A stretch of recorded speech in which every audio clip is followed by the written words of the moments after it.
دیکھنے پڑ رہے ہیں، اور خاص بات یہ کہ ہندوستان ہی میں نہیں بلکہ عرب میں، عجم میں،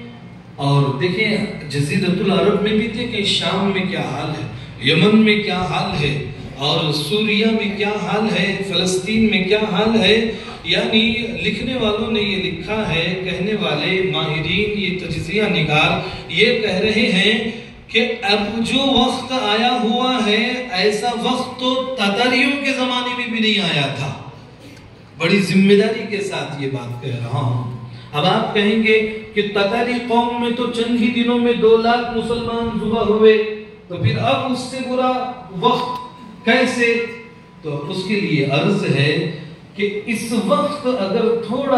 دھیان سے تجزیہ کرے صورتحال کا، مسلمانوں کی سیاسی، سماجی اور معاشی، مذہبی زندگی کا، تو دیکھیں گزشتہ زمانے میں بھی حالات آئے، گزشتہ زمانے میں بھی یقیناً فرعون اور شداد اور قارون اور ابو جہل، ابو لہب جیسے لوگ گزرے ہیں، لیکن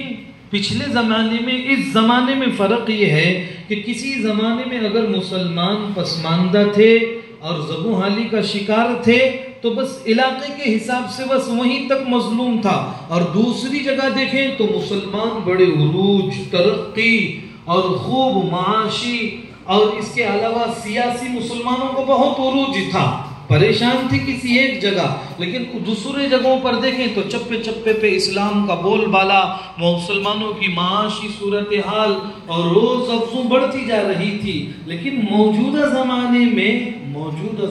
میں دیکھیں تو پورے مسلمان ملکوں